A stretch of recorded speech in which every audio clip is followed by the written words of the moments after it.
we asked her, listen, what's happening? And she said, I feel that my agency in Korea scammed me. And Juan looked at me and he said, this is a business opportunity.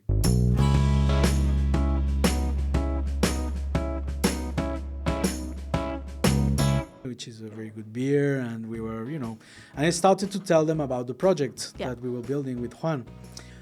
Immediately, they both told me, okay, we want to invest. Oh, really? Yes, and I was not fundraising at all. Amazing.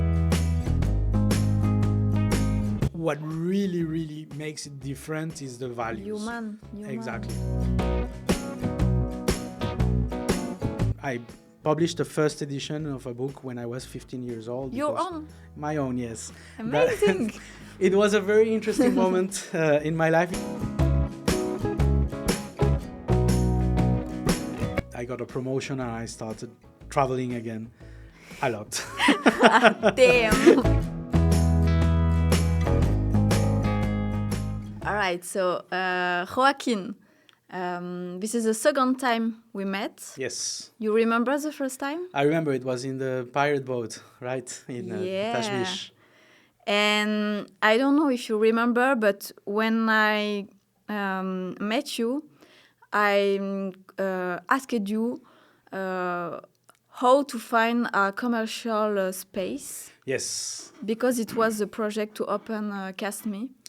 I remember. I think I gave you a contact, right, at that point, and then you started your search. So I'm really pleased to see that you have a very nice studio now. Yeah, it was very fast. Yeah. I think we met in November. It was a rainy day, so maybe November, yes. Yeah, and we opened in January, so super fast. Congratulations. It's a great place. Yeah. So Joaquín, can you tell me who are you? That's a difficult question, but I consider myself to be an entrepreneur. I think it's the most important part of it. Yeah. And also a multicultural person, because I've lived in many countries. I come from a very diverse family and a very diverse background as well. So entrepreneur, multicultural, and someone very open to meeting new people, ideas, always trying to learn new things. Okay. That would be the definition. Can you tell us how you started your entrepreneur life? Sure. So I think that there was a very first moment when I was doing exchange in the university. Yeah. So it was my third year. I was in Buenos Aires. I was studying in France. Yeah. But I went to Buenos Aires. Okay. And I wanted to create something regarding politics and the way that the young people are involved in politics, because it was a very particular moment in Argentina, all the crisis, and so I spoke with a lot of international students because we were part of this group, and we created like an association, an NGO, for civic and political debate in Argentina, and even though that's not a business side of it, it gave me a first idea of how to create a structure. First foot. Exactly, how to create a structure, how to see things running through an organization, etc. And then I had 3 other entrepreneurial experiences. After, yes, same of course. No, same year, no. So that was during the university exchange, and that was very interesting. But then I started my life working in different things, and alongside I started an editorial company with some associates for literature. So it's very non-common type of business, especially against the current. As entrepreneur, or the goal was not to be? I was invited, so that was not my idea. But I was invited. And yes, the idea was to create an editorial firm, right? And to take it from there with literature. But I was the youngest. At that age, I was like 24.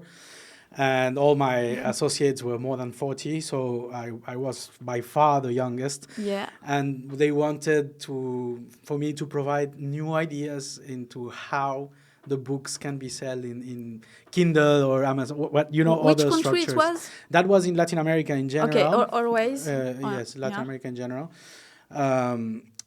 So this editorial firm still exists to date. So it has been like 12 years since more than 12 years. You told me Kindle. It was the beginning of the very, very beginning. Okay.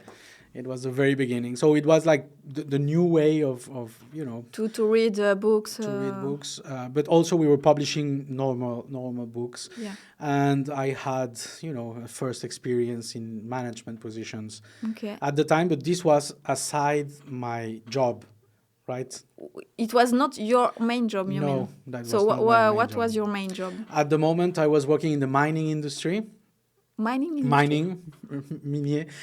industry, yes. Okay. So I was overseeing development projects for communities in the rural Andes, so in the mountains. So these communities need a lot of different types of projects, agricultural, forestal projects, access to water, electricity, infrastructures, whatever.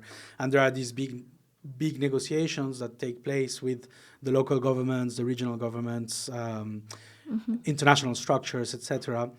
So I was part of the social affairs team, and I was living in different communities in the Andes. So that was a very interesting moment of my life. Yeah. And so I have difficult to understand. Yeah, sure. Yeah, why this job and why this project, because they are so different.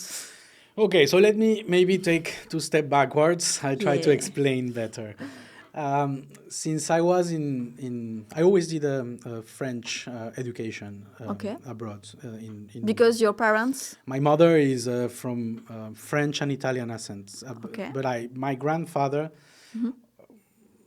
always spoke to me in French about France. So I grew up in this type of culture. Okay. So I was in a lycée français de l'étranger, foreign French institution, and I followed exactly the same, French guidelines from the Ministry of Education, etc. Even if you was in different countries, always a French school or French family with culture. Exactly, and friends. Very. We had a lot of commonalities with France, and when I was 15, I used to write a lot. I write now as well, but in that moment I used to write like poetry and these type of things in literature actually. And I published the first edition of a book when I was 15 years old. Your own? My own, yes. Amazing. It was a very interesting moment in my life. Because About what? That was pure literature, fiction, small stories about life, about existentialism and philosophical questions. All right. Can we find it in Amazon? I don't know. It's out of stock completely because it was a very, very small publication. I still have some books at my house. All right. But you can find it in Amazon. But it's out of stock. All right. But amazing.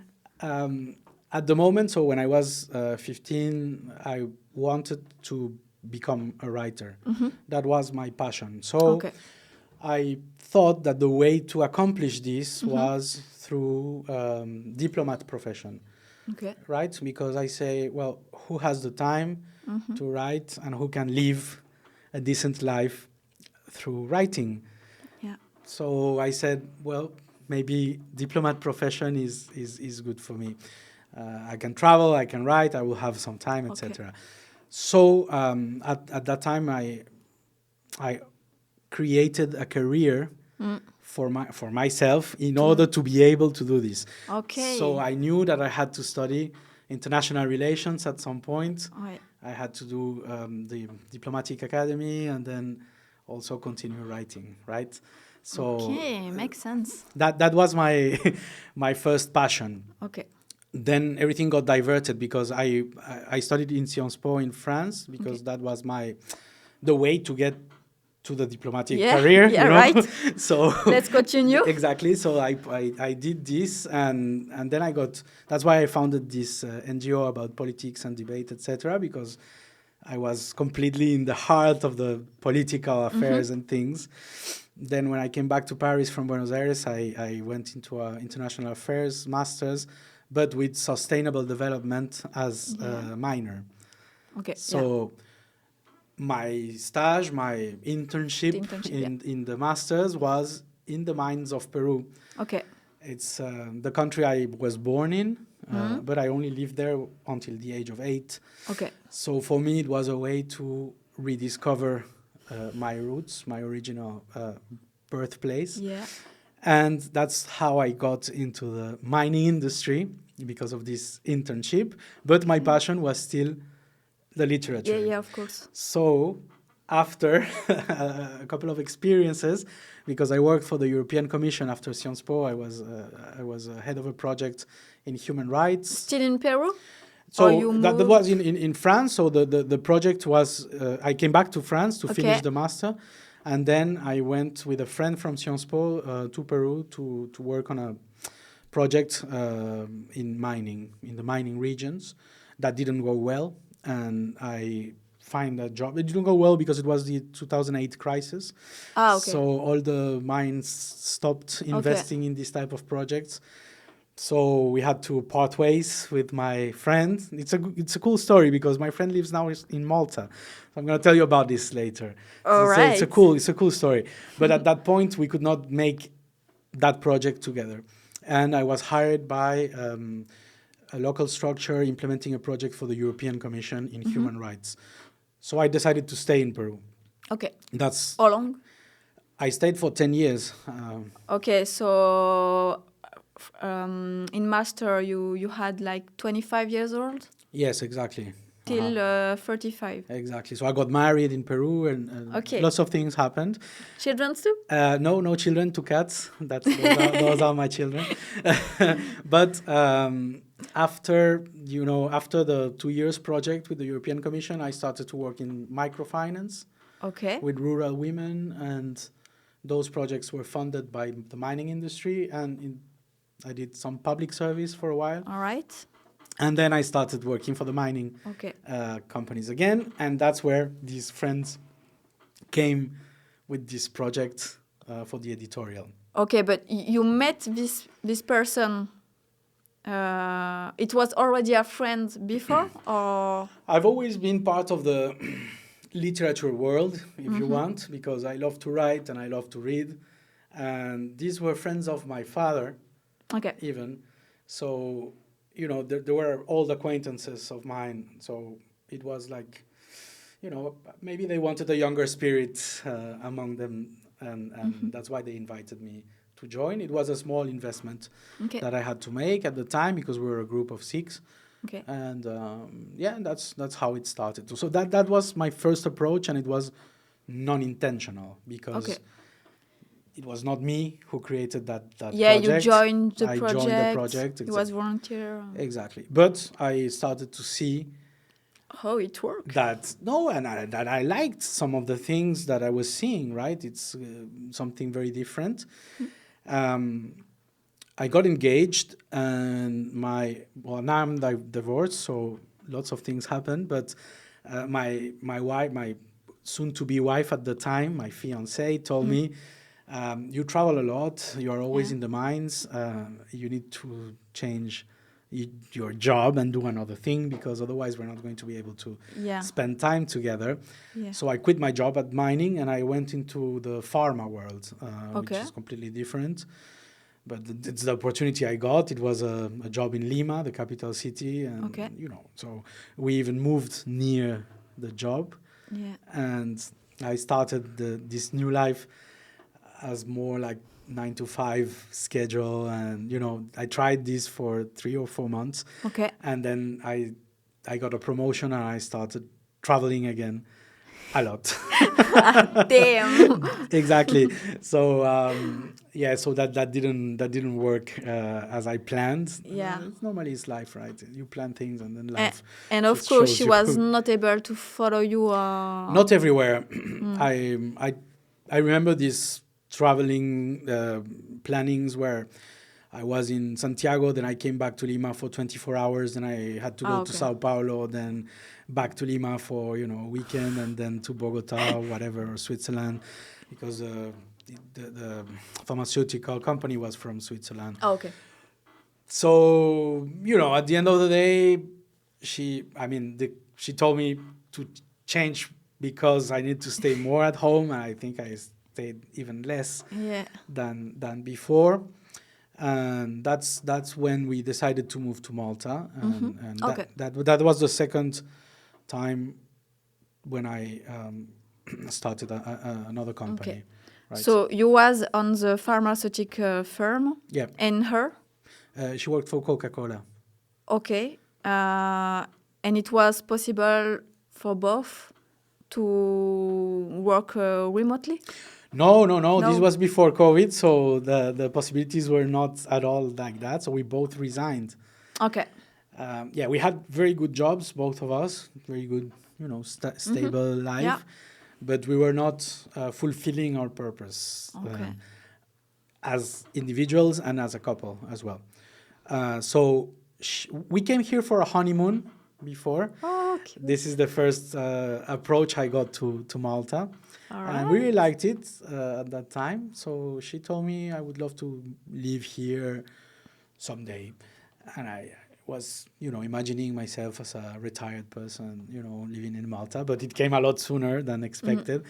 And she started an MBA program here. Okay. She applied for an MBA program. And then she told me, well, listen, I have this and I need to make these changes in my life. And so I decided to follow her.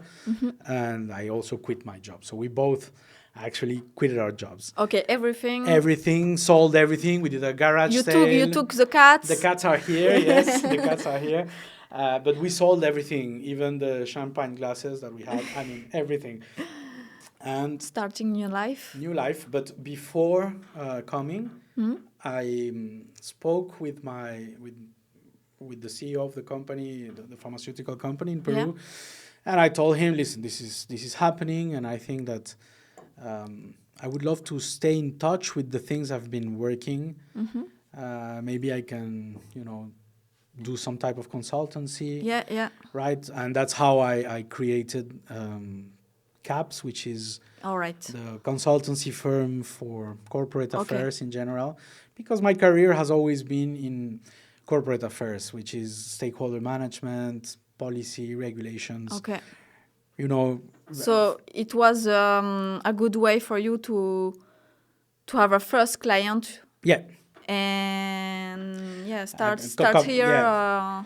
With something. With something. I didn't know at the time if I could really have a first contract that quick. But the truth is that when I landed in Malta, I had already signed my first contract. Amazing. Yeah. So it was good luck, good timing, and it allowed me to have a more stable transition. Of course. For sure. And then I've been working with this firm for the past 6 years. And it's super because it's a firm that allows me to stay in touch with my primary profession, if you want, because I'm a political scientist, so these are the types of things that I really like to do in an academic approach. And I've been working with the pharma industry and also with the mining industry, which is my first industry, but I also did microfinance at some point. So for me, everything that has to do with creating bridge between communities is something that is worth the approach, right? Okay. So we have a lot of specific methodologies. I really like it because in this company, I'm working with my friend Martin, who came to Peru after Sciences Po. Okay. and then the friend you told me before, yeah. Yes, so he had to leave, but 10 years later, I went to his home in Brussels. I told him, listen, I have this project, and also I'm living in Malta. And do you want to join? Yes, do you want to join? It's your turn, bro. Exactly. And then his girlfriend said, Malta, really? I cannot take this Brussels gray sky anymore. Let's go. and they moved to Malta. So I've been working with him for the past years, and also he's like kind of my neighbor, 5 minutes away from my home. So it's great because this is a friend I've known for 20 years. Yeah. True. Friendship. A really, really good friend. And, it's so important when you move to a different country, because it's hard to keep to have friends like this. It's super important, right? So I think I'm blessed because I have very good friends here. He's one of them. And also he's a very intelligent person that helps me a lot with this type of approaches. It's not easy to find these profiles, because normally these type of people, they work for large multinational companies. And I cannot compete with those salaries, to be honest. And it's a good paid job, but it's hard to compete. And then the others are like doing research or things like this, or in the public administration. So it's not that easy. But I've managed to have like a very, very good group of consultants that are globally available. Working for you? Not directly. I constitute the teams. Okay. For freelance? The projects. They are freelance. All right. I constitute the teams for the projects.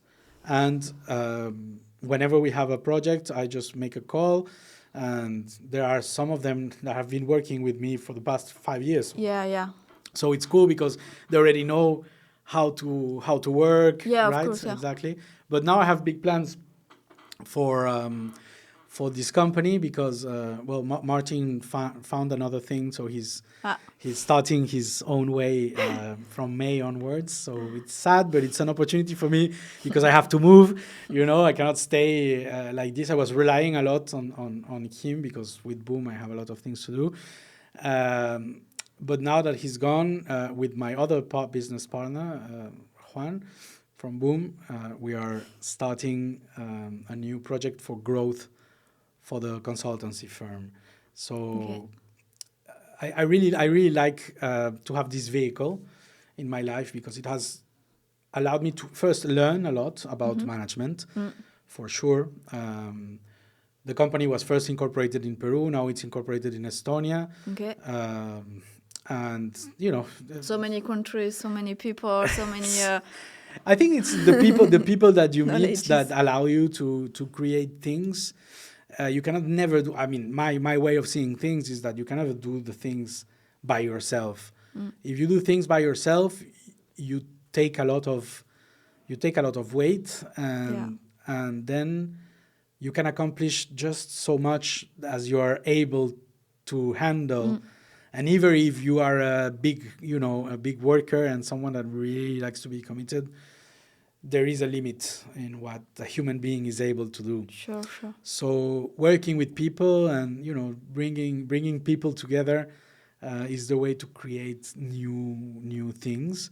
And this is why I'm very open to meet the people and very curious about what they do. And when I see synergies, I always try to lay them on the table. But anyway, when that approach, I think that approach, second approach, is really my first real approach as an entrepreneur. Caps this consultancy firm, because the editorial was not my project. Yeah. So what happened with your editorial project? It's still there. It's been there for many years. But what is the ultimate goal? Listen, the editorial is not a money maker. So I want to go deeper in this subject. Of course. So why it's not in English money maker, as you said? Yes, it's not a money maker because the way that the people that created this company sees it, it's not a business-driven vehicle. I mean, it's not the purpose, and I am a minority shareholder in that. It's not my way of seeing things. It's a very difficult market, to be honest. Literature and it's very complicated. but also I think that no one had really the time because we were all working in different things and we had, permanent jobs. So that was one of the first lessons that Yeah. you need to have the time to commit. You think it's impossible or too hard to just focus and try hard to be famous, sell books, your books?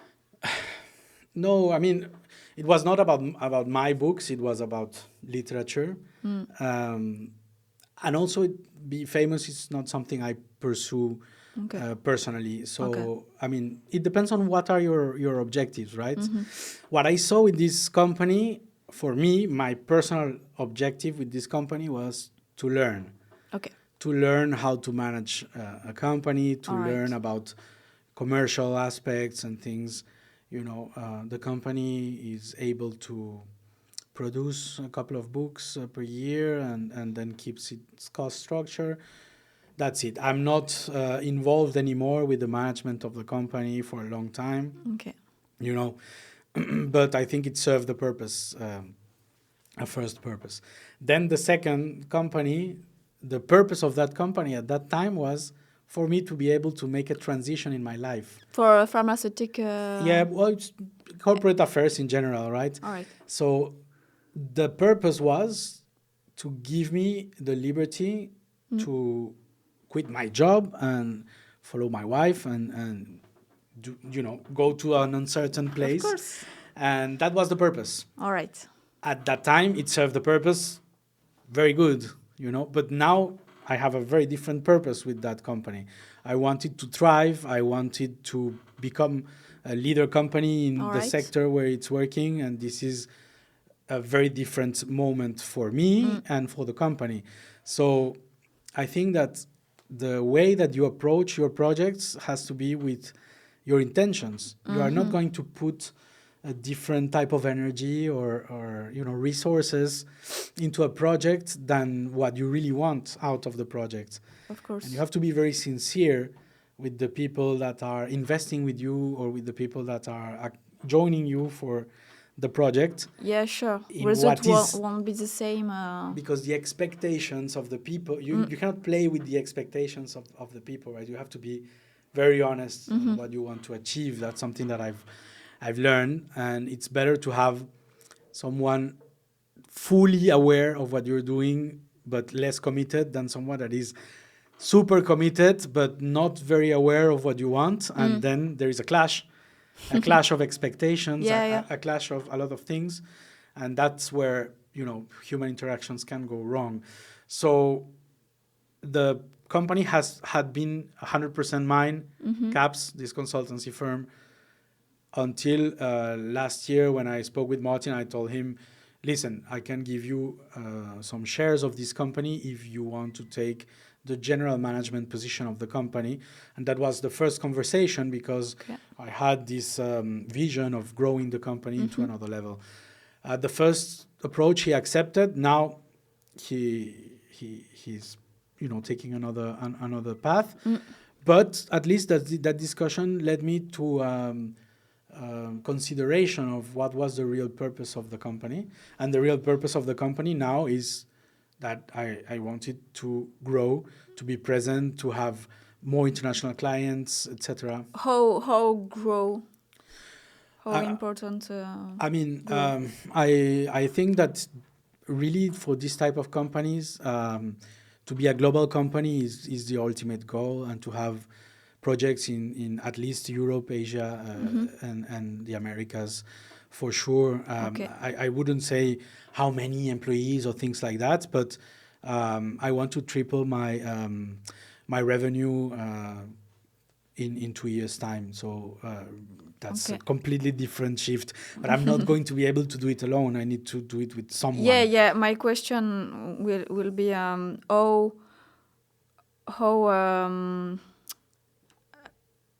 you are involved. How we say in English? Involved another. À quel point t'es investi? Yes, Now I would say that I have Boom and I have CAPS, and I need to be the same level of involvement in both. Okay, so you have two projects. We will talk about Yes. I have two projects. after. I need to be involved in both. In 50-50 you want, or It has to be, okay, because I have investors, shareholders, partners in both. All right. So it's a personal commitment. But at some point, I would really need to make a decision and speak with, openly about where I'm going to have more presence, because for the previous 5 years, I've been 80% in Boom and 20% in CAPS. Okay. That has been the way that I've been working. Now I think I have to increase a bit my share of responsibility for CAPS, right? It cannot be more than Boom, for sure. Okay. It has to be at least 50-50. Then I need to consider how to handle things, because I think we can do a lot of things, but it's very important to be very well organized and, have clarity on the schedules, the agendas and everything. Right. And on the other hand, I mentioned I'm divorced and I want to rebuild a family life, Yeah. which is completely impossible if I am, because I say 50-50, but in reality it's 100-100. Yeah. In reality it's that, I'm just saying the same amount of time, but then for my personal life, I'm currently having none. So this is very bad.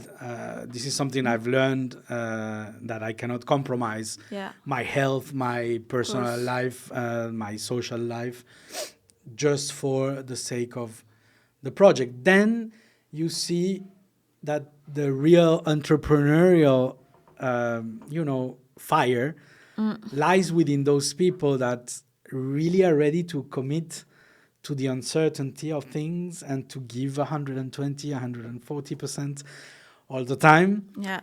You need someone to temper that. It can be a partner. Yeah, it was your wife. Exactly. It can be a partner. It can be a good friend that tells you, or it can be a health problem that tells you, listen, too late. Maybe too late. Exactly. So there are signs there. Yeah.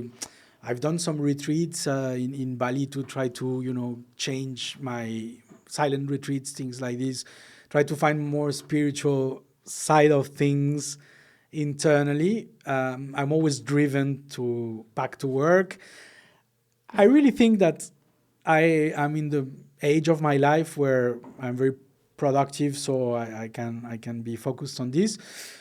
But I can no longer jeopardize the other aspects of a full life just because I have a very big entrepreneurial fire. Yeah. It's really not possible. So for me, the big challenge is how to focus my energies and create something of value for the people that are that are joining whatever I'm doing. So also I have to be very responsible with investors, and I have investors in Boom, not in CAPS, but in Boom I have investors, I have people behind.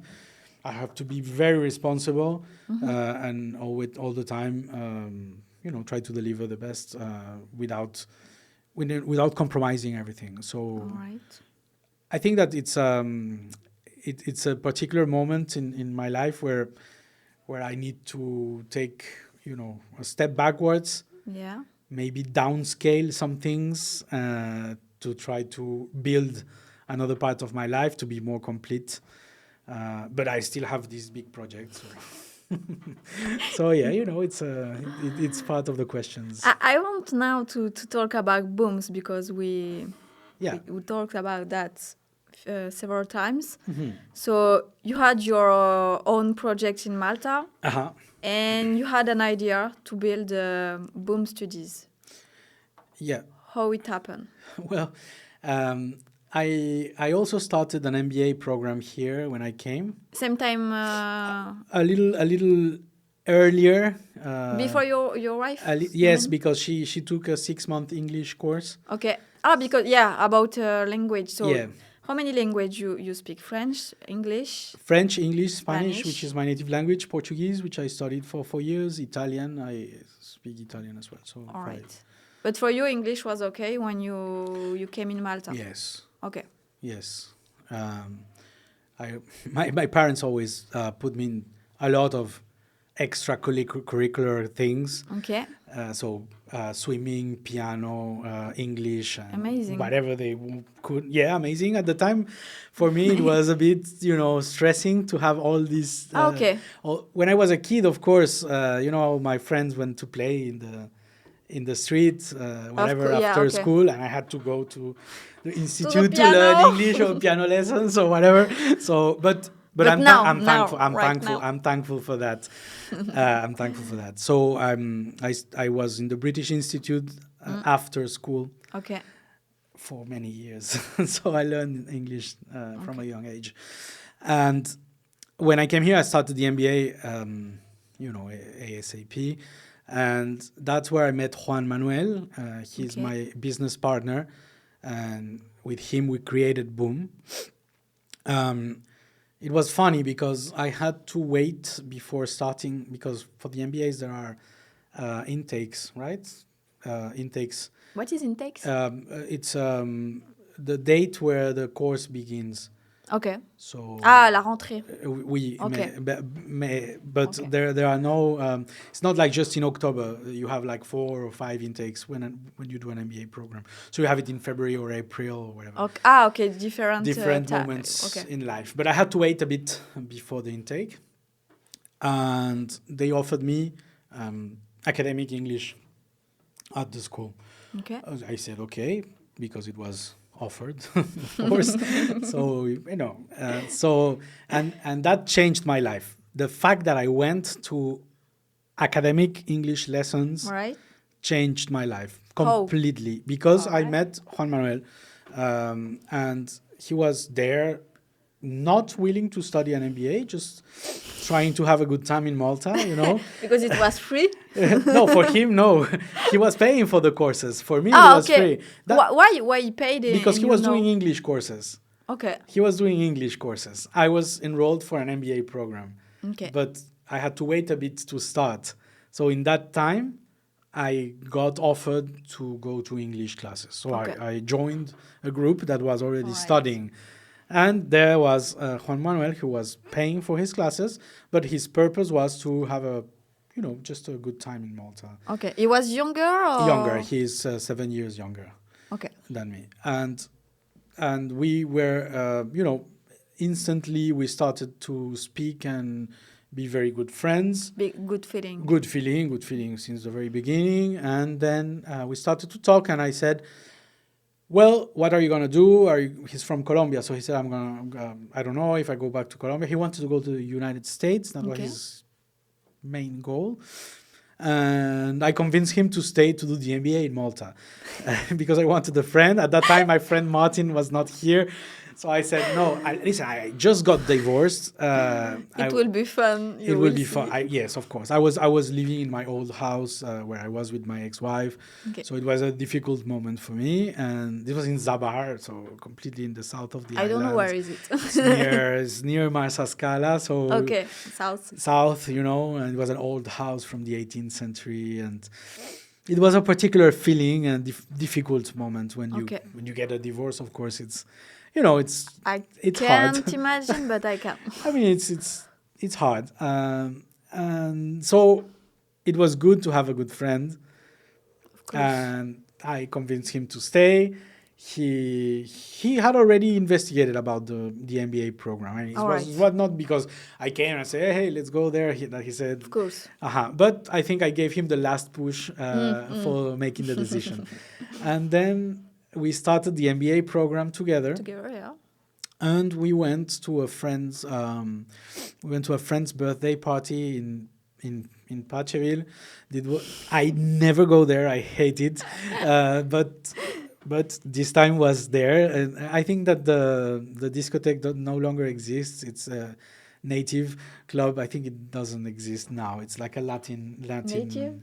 I think it does. It does? Okay, so Yeah. you see, I never go. I've been. I've been, but Maybe I don't know. Either. It's the same for us. All right.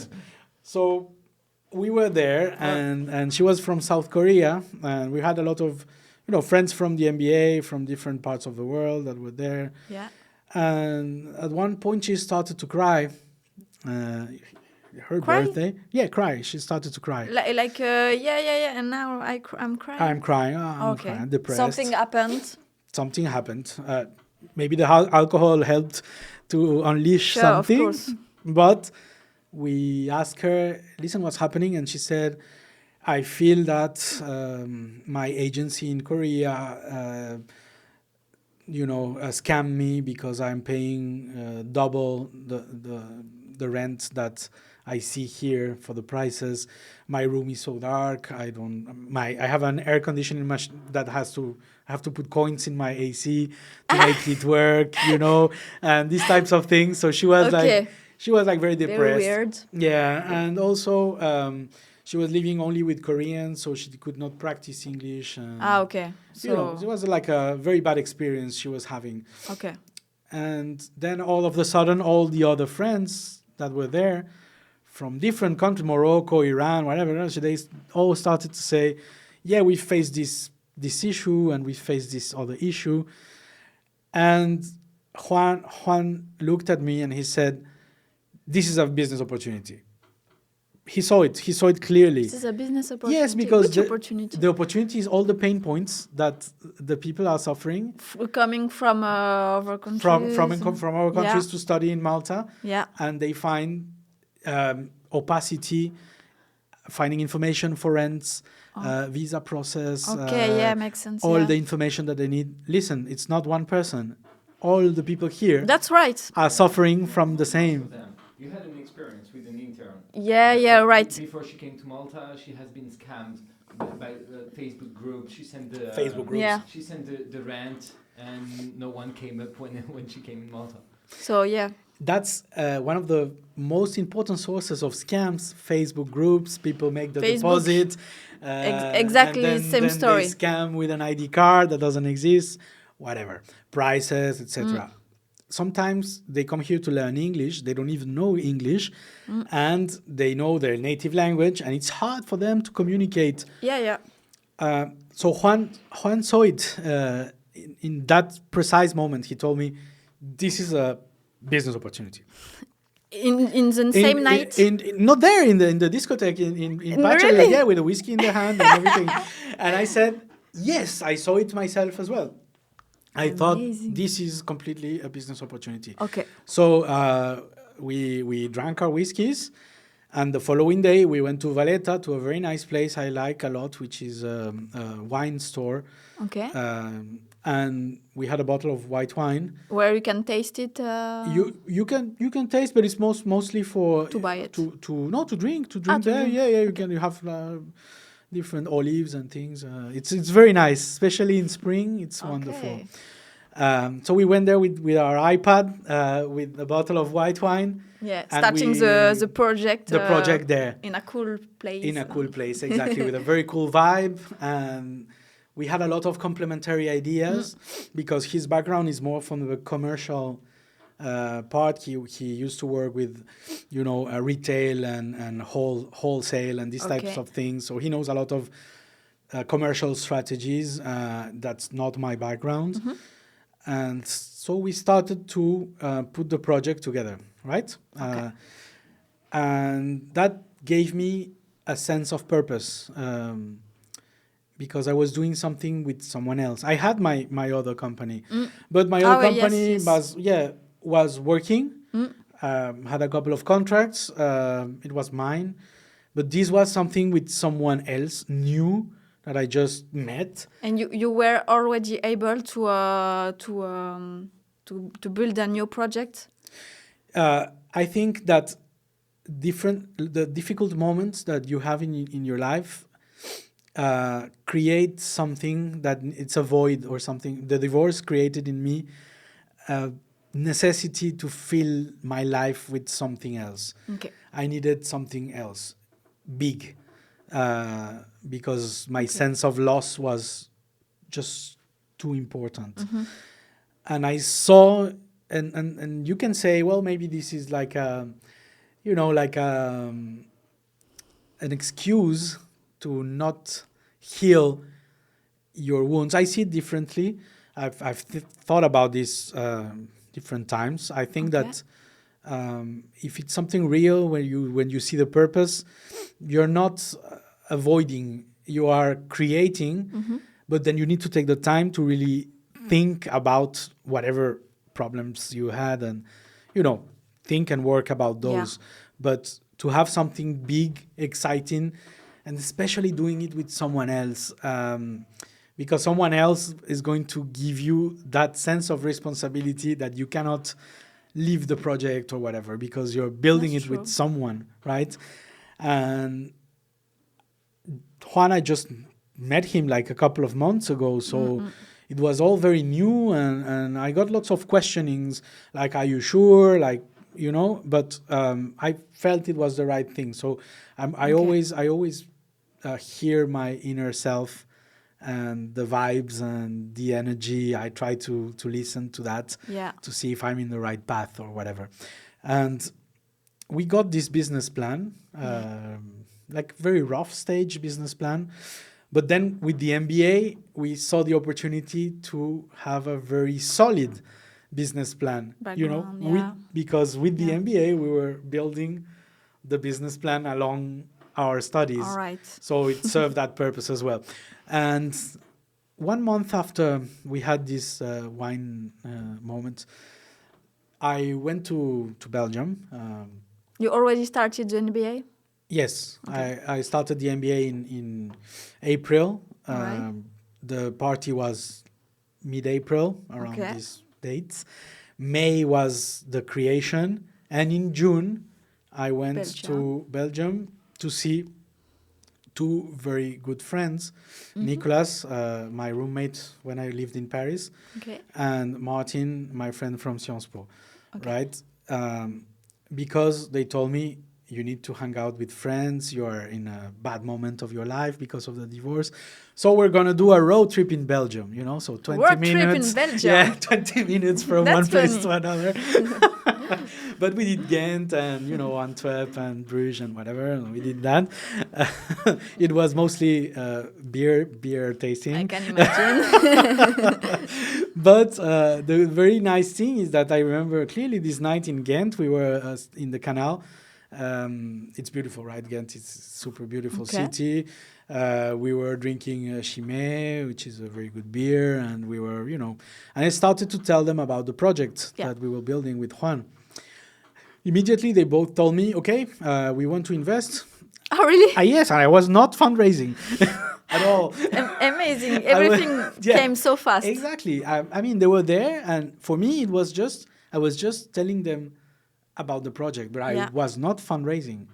And they told me, we want to invest. So I called Juan. I said, listen, I just fundraised for the project, right?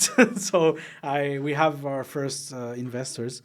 So the first company that we created was called JJMN. Okay, it was not Joaquín, Juan, Martin, and Nicolas. Cute. JJMN. That's the company that we created for Boom, right? That was like you know, the holding company. Oh, okay. This company still exists, and then under this company we have the trading company. All right. Boom, right? And I came back, and Juan told me, well, hey, Ron, we have two new shareholders. we have the shareholders. He told me, well, this is fantastic. He was thrilled. We incorporated in July. So you see, it was very short span of time. At the same time, we were with our final clients, because we were with the students doing an MBA program. That's so true. We were having all the insights from the students and seeing all the needs, etc., etc., etc. And we built the website. We created our marketing strategy, and in November, 4th of November, 2019, we launched Boom. Okay. So it took us from the aha moment, which was in April, to the launch of the company, I mean, with the business plan, fundraising, incorporation in Malta, and everything, it took us 6 months. Amazing. Yes, it was super quick, and I think that because we had this sense of purpose, for him it was something similar, right? I hate to speak for others, but I know that for him it was the moment he had been waiting, because he always had this entrepreneurial seed in him. And he had a couple of experiences, but never something like serious with investors and everything. Yeah. So that gave him, the opportunity to really become an entrepreneur. And actually, that's why I say this English course changed my life. And you know that you never know when you're going to have this type of opportunity. Yeah. You never know. Yeah, it's happens. Maybe in the place where you less expect it to happen. This episode has been recorded at Castme, Malta's home for content creators. And you know what? You can rent the studio for your podcast, YouTube videos, shorts, TikTok or ads. It's time to take your video content to the next level. Book your recording slot at castme.mt. We'll take care of the rest.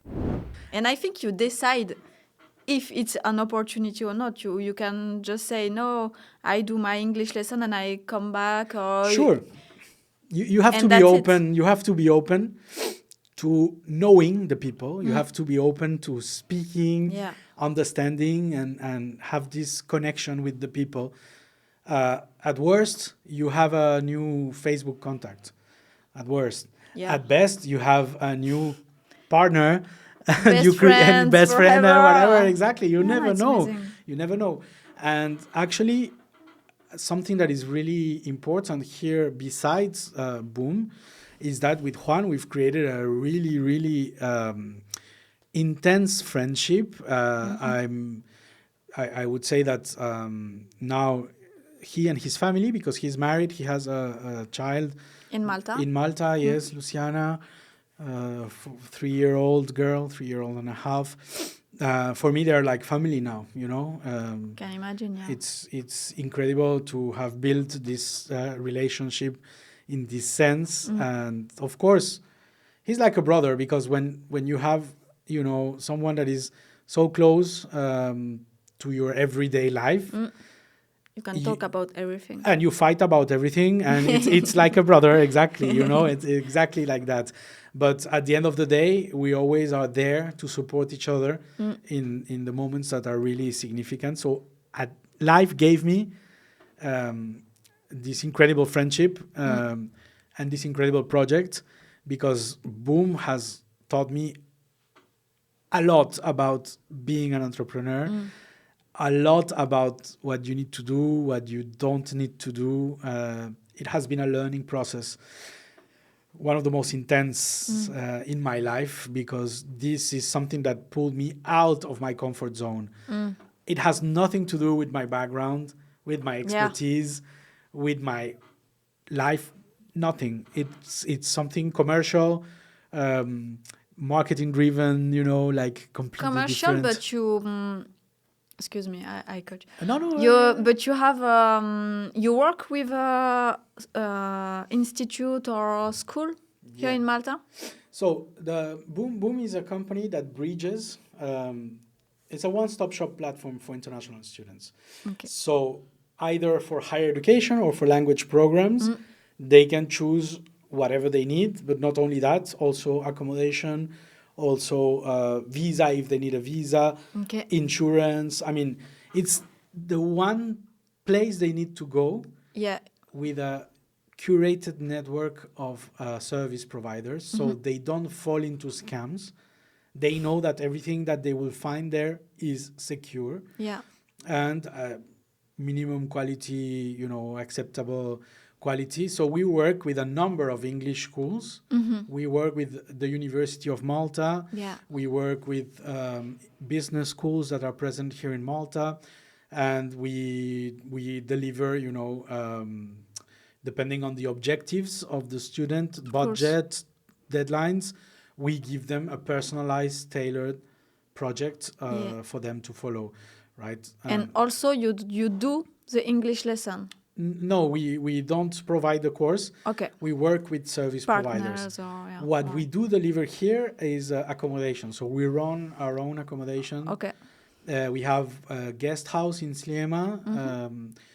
That's for 48 students. We have a residence in Suiki for 72 students. And we have some apartments around the island. Okay. So for, sharing. And it's a lot of... at one point, we had a 200-bed capacity. Okay. We downsized That's a lot. it to 120, so to manage in a best quality approach, right? But it's a lot of operation. You cannot imagine the level of operation that you have behind that. I'm curious. Part. So I have questions. Yeah, sure. But I'm taking some more water. Of course. Possible. And also we have the advisory part. Thank you very much. You have most of our clients come from Latin America, which is our first region, right? Because it's how we say Hispanophone? Spanish-speaking countries. But we also work with Portuguese-speaking countries, so Brazil. And it's very important to have the cultural adaptation because, for instance, French come to Malta mainly for short courses or during summer, and a lot of teenagers during summer. Internship, things like this. South Americans, they come for longer periods. Because it's maybe first. It's both. You have to pay €1,000 for your ticket instead of a Ryanair ticket of whatever, €40. You need a visa if you're staying for more than 90 days. Your currency exchange is for some is hard. So if you're coming to Malta to study English or a higher education program, for sure you need to plan it well in advance. You need to save money. You need to have a plan. So we help them to build that plan. And it's completely different because if you're in France, you can decide to come to Malta just like this. Right? And maybe you need a platform to book, but maybe you don't need someone to assist you throughout all the process, right? So the market... But it exists. I know it exists. I just... what I'm saying is that it's the level of... the level of support is different. The level of customer care is different. So, but I know it exists, and the market is a really dynamic market. There are a lot of players, and there are nationalities from all over the world coming to Malta, which is great. It's a country it's the 6th country in the world in terms of weeks sold in English. Okay. So imagine for a very small island to be the 6th country in the world for incoming students in the ELT sector. It's huge. You have around 100,000 English students per year coming to Malta, which is 1/5 of the resident population. So it's really, really big. And one of the biggest markets is Colombia, which is in South America. In terms of numbers of weeks, last year it was one of the first among the top 5, always in the previous years. So it's a very dynamic market. Is it just to learn English or really to find a job, live in Malta? Or? Yeah, I know this is something that is very present from a lot of countries in the world. People want to have a better quality of life or change things in their lives. And I find that studies are maybe the best and most solid pathway towards achieving that objective. I would say 80 to 90% of our clients are people that want to relocate on a permanent basis, or at least for a few years. Right? And first step.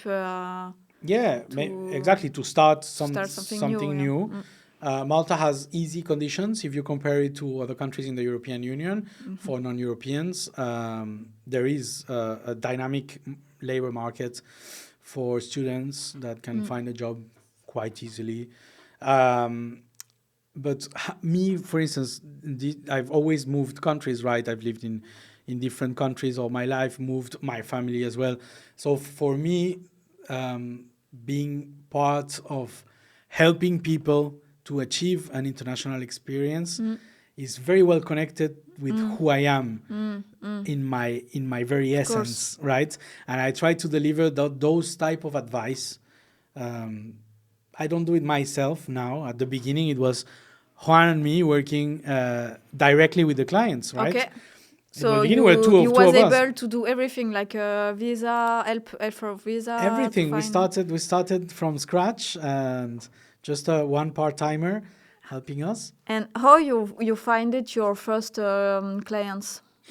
So we launched, that was incredible, because we launched on the 4th of November, I told you. And something that we didn't know at the time is that November is the peak month of sales for Latin America, because it's Black November. So there are a lot of promotions. Like Black Friday for us. Exactly, Black Friday, but Black November. Okay. All the For month. the English market, it's like this. Okay, I don't know. Because it's very difficult that someone will book just one day. You know, you need to think about a lot of things, so you have 1 month. So Okay. it's Black November. This is the way the market puts it. We were not aware of this, to be honest. Okay. We knew that there were some, of course, Black November offers. And when we launched with those offers, right? Okay. We launched with the offers. With Facebook ads? We launched with Facebook ads, with Google ads, with Instagram. And you target everywhere, worldwide? We know Latin America. We Yeah. target 4 or 5 cities in Latin America to start with and to create our audience, Okay. so to pilot it. I had some previous experience doing this with the pharmaceutical company I was working with before in a project I did. Doing ads, you mean? I was working with IBM. They had an AI called Watson. I don't know if you know it. I don't. It's the first, generative AI. Okay. It's the first stage of generative AI. Okay. Then the project disappeared because it was too costly. Too costly. And too early? No? Maybe it was a bit early, but it was the pioneer for sure. And it was from IBM, so it was a global project. And with the company, Roche is the company I was working, Roche Pharmaceuticals. We did a partnership with IBM, and we created a tool to measure sentiment of people's opinion in Facebook and things like this. Like how, the audience Reacting now? Yeah. exactly like it works now, but at the time it was something completely new. Okay. And it was an innovation project, and I got the chance to be part of this cohort. So for 6 months I did a training with IBM, and I learned about these things. It's not part of my background, but it was super good. And so I could use some of these learnings to deliver on the first stage. And Juan was selling. Okay. So Juan was selling, I was taking care of marketing. We had someone design the website, and we had a freelance helping us with the ads, like design. Yeah. And I was monitoring everything, and I was taking care of the inbox. Okay. Answering to the clients. We didn't have a CRM at the time, so it was very rudimentary. Very rudimentary. And we soon hired a part-timer that started with us. Then the team at one point, we grew it up to 40. So in what in 4 years' time. Okay. But then it was too big. I mean, then it was too big. So we downscale it. Yeah. That's part of the learning process. But that was the beginning. So we started with Black November offers. Okay. In the month that you have the peak of sales, the best month ever. Nice. We started early in the month, on the 4th of November, and we got immediate sales when we launched. Incredible. A brand that was completely new, no one knew it, and we started to receive the leads. And I was saying... What was the value proposition at this time? What was the message The you were message- sending to them? The message was, you have your trustworthy partner in Malta. So let's plan it together, and we are in Malta. Okay. So we take we take you by the hand, right? The demand was already there. Yes, the demand was there. The demand was there. There were other players in the market, especially agencies in Latin America. So that's why we said we are in Malta. Ah, okay. Yeah. We are in Malta because We know Malta. we live here. Yeah. When you come here, you're gonna see us. You know, so that's something that Different, it's yeah. different. It's a value proposition. Okay. And the people started to buy. But to be honest, our first client was an Argentinian girl called Gabriela, and she was already in Malta. Okay. She just had landed in Malta Okay. with her family, dog and husband. Ah, okay. To And, live. yes, live in because her husband had a job at an iGaming company, and she was looking for an English course. Okay. So at the time there was a Jubilee Cafe where now is IU in Gzira, in front of Manuel Island, and Okay. Juan met with her. They went to a school. She liked the school, and she enrolled immediately. And that was our first sell. And then other people just came through, and that month was a month where we got, I don't know, 6-7 sales, which was completely, off the radar for us at the moment of the launch. Then we had a very important number of leads for December, January, that we started to work with. And we still got some sales, but then we got into COVID just March 2020. Right. So basically all of our sales that we did from November to March, we lost them. Yeah. We lost Because them. They don't call you and tomorrow come. Oh, no. So They have to they plan a lot of things. And the island was closed in March, 14th or 15th of March. I don't remember exactly. The island was closed. We had one Brazilian student here. He came to my house to stay. So, things that you have to take care of. And Juan wanted to go back to Colombia because his wife was in Colombia. and it was his main job. His main job. I had cabs, but for Yeah. him it was that. Okay. And his wife was supposed to come to Malta to give birth here. And he already had an apartment for the family and everything that he took in February.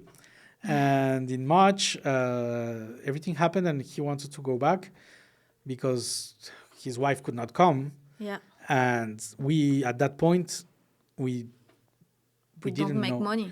We have to wait. Not only that, we had to reimburse people. That it's a very, very complicated moment of the history of this project. But the good thing is that Juan and this Brazilian student were living in my house at the same time with me during COVID, and we got time to think and rethink about the project and what we've learned in this first sprint, which is a luxury. To be honest, to have time to of course. Information is that the market reacts to your message. Exactly. So now you're more confident to invest more time and energy. Exactly, because we knew we already tested the market, but we needed more funds because the runway was too short. So we fundraised during COVID, which was particularly hard. Okay. Because why? Because the island is closed, because the world is in a pandemic and the people don't know what's going to happen.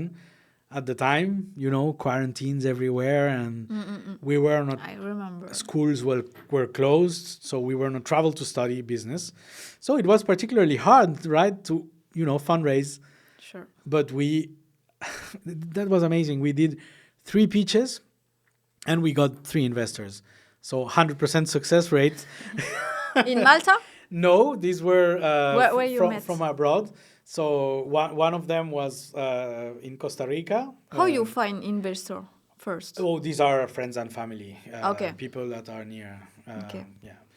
But anyway, So you pitch. so we pitched to 3 people, Amazing. and the 3 of them invested.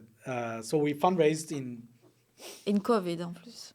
in the beginning of COVID, in April, and we had a sufficient large runway to survive throughout the year. Okay. But you never know. Yeah. You never know. Yeah. So that gave us a lot of espoir. Gave us a lot of hope.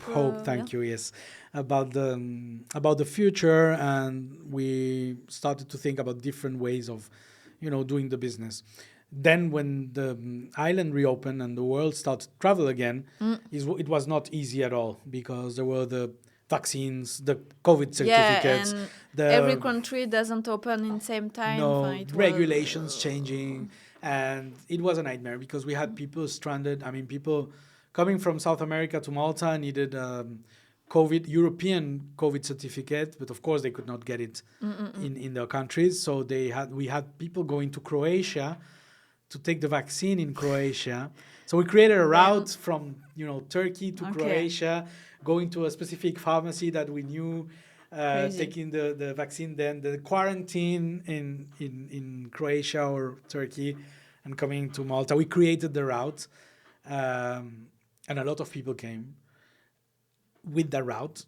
And actually, one of the schools told us, you were the only agent bringing us students at the very early stage of COVID, which of course helped them a lot. And we built these partnerships with more solid, and just by being innovative. And I think that when you're a large structure that has been there for a lot of time, and you have your own ways of doing things, something like this is really difficult to handle. It takes them out of their, the way of. But we were a very lean structure, and we were here. We were reading the Times of Malta every day, and seeing the erratic behavior of the decision makers.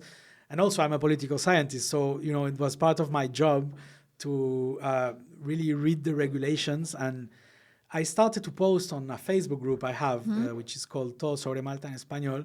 Okay. It had like 13,000 members now, but at the beginning we were like 2 people. Okay. And I started, me and Juan, and I started to post every day updates about the new countries. COVID. Every day. News, yeah. And link it to our website. It was so trustworthy that the people were replicating these and citing us as the source. Like, Boom said that you have to do this or that in the comments. So it was like, taking this information as valuable pieces of information. Yeah, as an official source. Amazing. And that was incredible for reputation during the time that we could not sell. So at the moment where the conditions in the country allowed us to sell again, we had a lot of people waiting for us to sell, because they were trusting in our advice. And they said, it's so difficult to get there now. But only they can be able to bring us to the island, because they know the regulations, You are, or you spend money for ads at this moment? No, just 0. organic. Completely organic. People. All right. It's Facebook group, and people replicated in the community. Okay. But we still got #1 Google page for coronavirus in Malta in Spanish.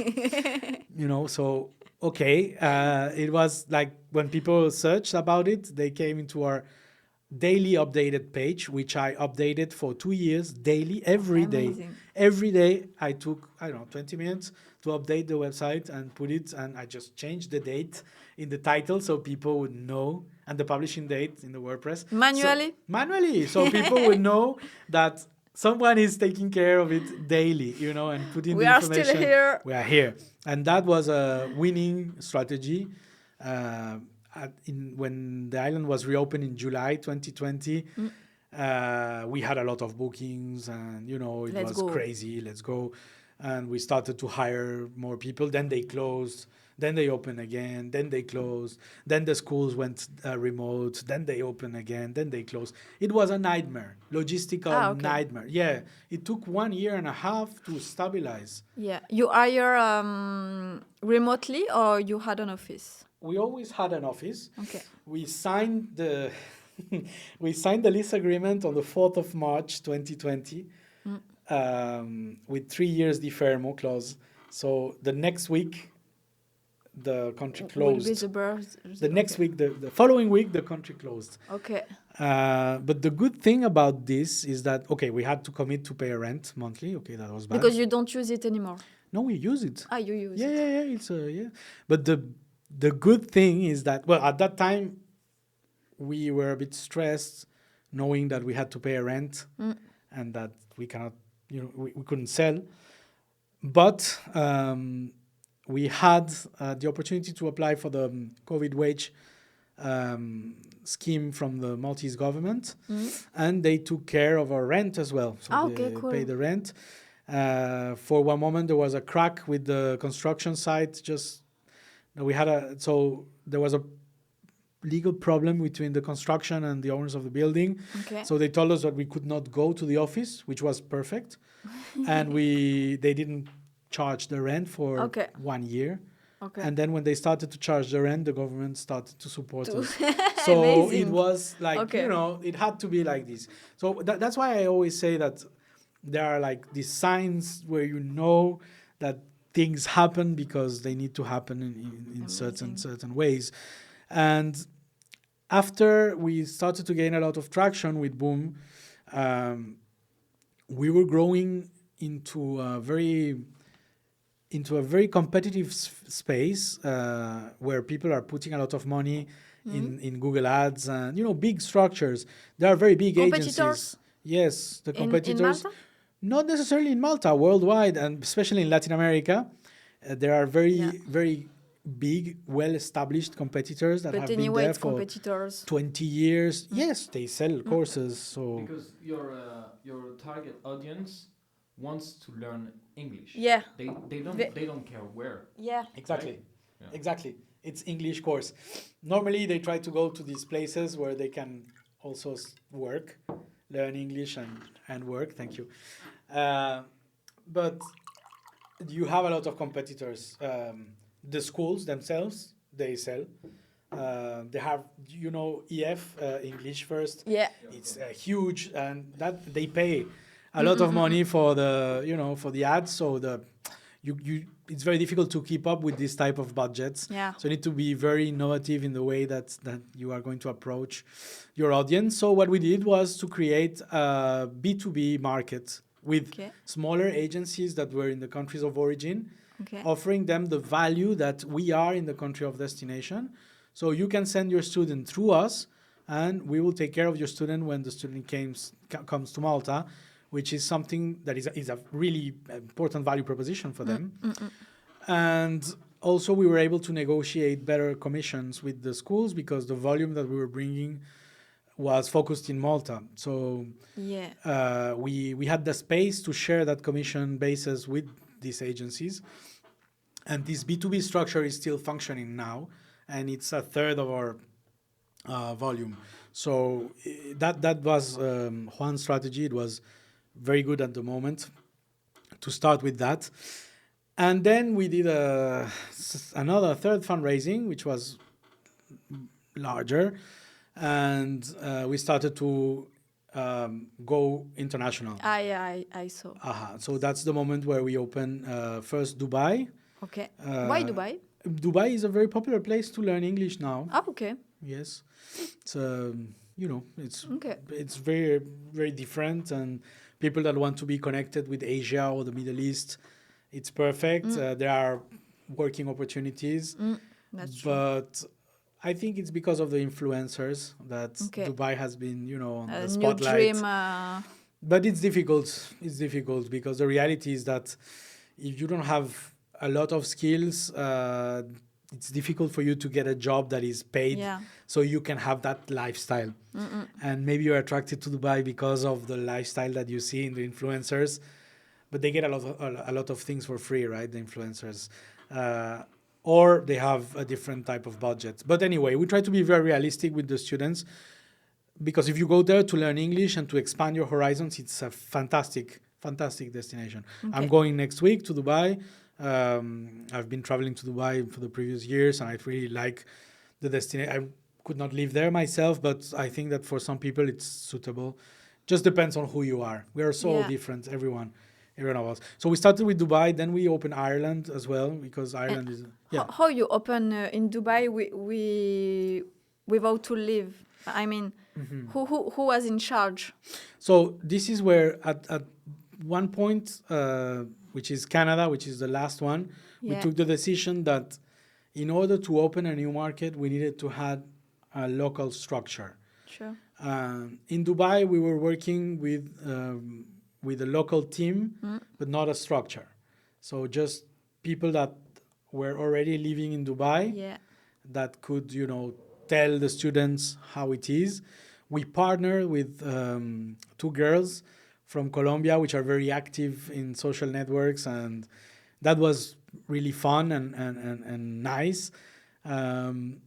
But when we opened Canada, we really went for the strategy where we need to invest, Okay. open a local structure, Your own. having a local team, etc. So in Canada, we hired a local staff, we opened an office, and we started working there in a very different approach. Okay. And of course, the way the market has reacted for us is completely different. In the case of Canada, it's a lot, What is difference? it's the market penetration. It's a lot better when you have a local structure. It's a lot Okay. easier to sell if you have in your value proposition that someone is there. Okay. And the example is that we opened the office in Montreal, and even though the students from Latin America normally they go to the English speaking provinces because they don't know French, we sell a lot more Quebec than Ontario or British Columbia. Why? Why? Because we have the team there. So it proved the concept that in order to enter a market, you need to have this type of, but it is a very big investment. It's a big investment because Okay. you need to create a company, you need to hire local people. The salaries in Canada are not the same salaries than in Yeah. Malta or whatever, or Latin America. But I would say that maybe if I have to take a couple of step backwards, we were doing a lot of things at the same time. So the growth of the company was, how can I say, a bit hectic. We were taking care of, hectic, lots of things happening at the same time. We were opening the student accommodation. We were opening the new markets.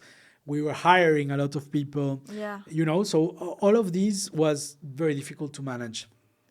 Very difficult to manage. This can be called, I heard that, scale mess debt.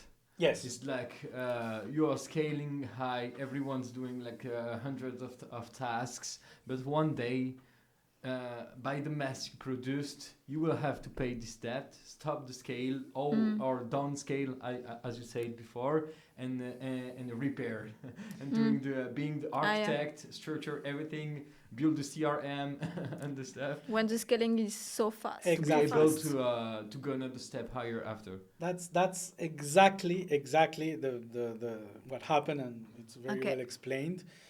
I think that when you live it, when you go through it, and you experience it, it's really when you learn. Because I may have had some professors in business school that told me about this. I think I'm a good student. I'm sure that I noted it somewhere if I go to my notes, but I didn't learn it. Yeah. I learned it When when moved, it of hit me course. in the face. That's everybody, I that's the moment where I really learn it, and it's difficult. true. It's difficult, and I think it's the way that the entrepreneur has to, Testing. Yeah, I wish I had tested it like in a sandbox. This was full poker. It was an all-in in the table. Well, not all-in, Take but risk. but it was a very risky approach. Yeah. I really don't regret any decision Decision, at yeah. all. I assume all the decisions, but I think now they are, an asset for me, these decisions, because everything that is good and everything that is bad, it constitutes a learning process. Of course. And now I know that the next decisions I will make are inherited with the wisdom or the knowledge from the experiences. Yeah. And for sure, you learn 10 times more from a difficult situation than from an easy situation, Yeah, right? yeah. Sometimes easy situations get you into a comfort zone, and you just run things like automated pilot, and then you hit the turbulence, and you need to take the ride by yourself. You need to pilot the plane, and that's where you know that you're piloting really. Turbulence is something temporary. It happens and then it stops. Then you continue with your plane, or the plane crashes, whatever. But well, it crashes. It's a company. So the person at the end of the day is the result of the learning process, and I know how to take scale. As if I have to when I will take the next steps for scaling, whatever, boom or whatever, I would know what decisions I need to take into consideration. It's very important to focus on finance, and that's something that if you don't have the skills, you need to have someone with the right skills on board. Yeah, I agree. When you see money coming in, Everything is okay. Okay, right? But when you are making big investments, and then there are things that are changing, and then there are these external variables that are also affecting the businesses. In our case, the regulatory aspects are very important, and they can affect the market. Canada has been changing the regulations recently for international students, capping the number of international visas, Okay, so making it harder for international students to obtain a study permit. At the end of the day, this shrinks the market, affects the market, and if you have a strong position in the market, of course, you get hit by it. So you need to consider risk plan approach. So when something hits you, you have the span, the wide to react and be able to, come back from another. Because if I go back to my COVID moment, when we were 2.5, well, I fundraise a little more and we can survive for a year. When you are 40 and you have 3 companies, you have to fundraise a lot to survive for a few months if you're not making the income, right? So it's completely different, and the level of stress and responsibility, of course, it's completely different. That's the life of an entrepreneur. That's why I say now that I feel that I am an entrepreneur, because I've been through so many experiences, but I hope I'm going to be able to have a lot more experiences to keep learning. Because life is about learning, is about learning new things all the time. And have but the willingness to create, to be a creator, is always there. Now it's a more structured approach. It's not just the inner flame, but it's the inner flame with a plan, with a structure, with more knowledge about how to take some steps. Right. Amazing. Can you tell us what's those next steps? Is it like opening new countries? What's the vision of this company? Is like improving the services you have on the countries you already have? Be everywhere. Or doing the same thing in as many countries as you can? I think that it's very important that we look into what makes us different, and that's something that we take a lot of pride in saying, that we are very personalized in the approach. Okay. And to be personalized is the opposite of a massive business, right? So you need to take these decisions into where you go. And for us, that is to have a very strong position in the country where you are strong. Okay. For instance, in Malta, how we can improve the services that we deliver through more partnerships, more quality positions, maybe going into a higher value market. And then when you have this model, you can think about exporting it to the other countries. We thought we were there. And to be honest, we're still selling Canada and the other destinations. I mean, it's not that we have not... But Malta is the main... Malta is the main, but you need to see what is your profit point, where do you want it to be an attractive business, if it's possible to have it as an attractive business. For us, it's necessary to inject capital in the business. So building new partnerships through, having investors on board that can deliver value, not just money, but value. This is the different approach that we need to take for Boom. And I think that we are past the stage of a startup now. So we have to decide about strategically where we have still not decided strategically where we want to take the business, because it's not my decision at the end of the day. Yeah, you have to choose. You have the choice. Yes, and you have to speak with, we have everybody involved. We have a board, we have a lot of investors, we have people, so it's not one single person making a decision. But very shortly, to concentrate on delivering high quality services and a personalized approach. And I wouldn't say that the dream is to become a massive course reseller.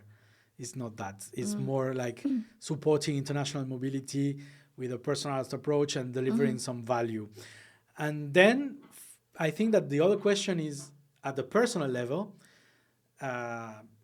what do I want, me as a person, in terms of creating, delivering value, where, because you need to feel that you are in the right place, right? I feel that at some point, when you need to make the changes, if the structures are not following, you need to hand over. That's something very important, because some entrepreneurs see it as, well, it's your company, you founded it, so you're going to be the lifetime CEO of the company. Not necessarily the case, not necessarily the case. I'm not saying it because of Juan or whatever, but for me, I'm always open to see the transitions in the companies. But your job has to change. Yes. It changed because you said at the beginning you were like delivering the service. Now you're more maybe on the strategy and the vision for everyone. So yes, interested to know the next step for you, like personally, the way where you want to go, because it doesn't depend this time on your shareholders or anyone else. It depends from you. On a personal perspective, yes. I think that there are ways to deliver this value to the company. You have a board, you have different types of structures. I like to be hands-on, but I like the strategy as well. But I really need to create something that speaks to my personal values. And this is what I wanted to say also, that the way that, so we spoke about how one company can be different and have a value approach, but then about the person, about the individuals, what I believe makes the difference now is the values, because you have a lot of standardization nowadays, right? And you have AI tools now going, reshaping even decision-making spheres. What really, really makes it different is the values. Human. Exactly, the values. If your values are correct, correct, they are your values, it's personal, right?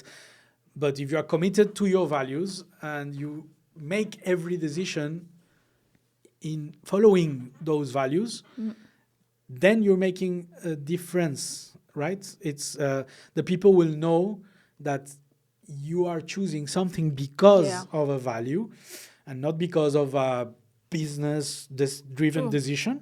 Okay, and that's the difference. Yeah, sure. That's the difference. And so I always tell the people, when you make a decision, try to portray yourself as tomorrow being on the front page of a journal. If you are comfortable with Yeah. being on the front page of the journal with the That decision that reflect, you've yeah. made, then it's good. But if you don't feel like this is going to be good for you, then something is not good. Something is, That's true, yeah. and this is the way I want to face the decisions I make. To be honest, sometimes there are decisions that are too difficult, and you know that you're going to have a bad cover page. You have to learn to live with that. You cannot be liked by everyone all It the doesn't time. anyway, it doesn't reflect the person who you are. But you have to be true to your values.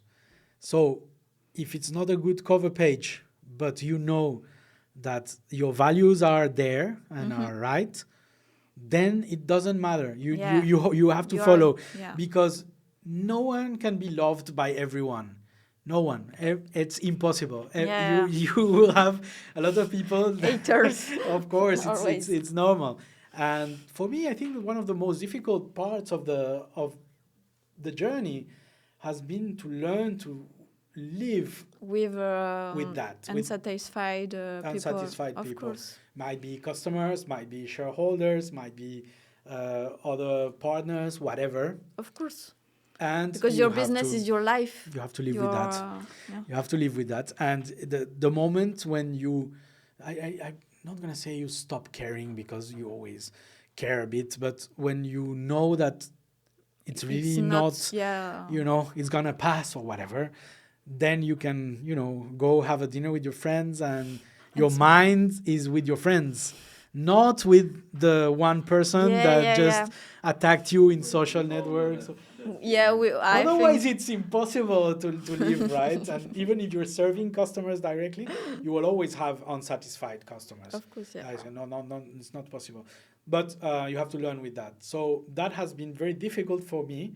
It has been one of the most difficult parts of being an entrepreneur. When you're working for a structure, a multinational company, you can shield yourself behind the multinational structure, big structure or corporation, and then it doesn't matter, because you're just a piece Yeah, true. of the puzzle. It doesn't matter. If you go away, you're not making it it's not the most important part of the puzzle. When it's your company and you're an entrepreneur, it's you are representing the company. If you do something that is not good, then it's your reputation, your responsibility, your everything, right? And life is so much more than just a business. So being an entrepreneur is part of a life, but it cannot be all your life. Otherwise, you will probably regret it at some point, because you're missing on a lot of things. And that's what I don't want to happen to me right now. That's why I'm taking this step back in terms of being a more conscious person, and trying to make these difficult decisions as well. Yeah. Very difficult decisions, but create some space for my personal Stronger. life. That's it. Yeah. All right. I think it was a good conclusion. Amazing. Thank you so much. Yeah, thank you so much, Oh no, it's my pleasure. Thank you. Joaquin. Do you have any other question, Thomas? I have hundreds of other questions. We'll go on at a time. Cool. Thank you for the invitation. Thank you so much. My pleasure.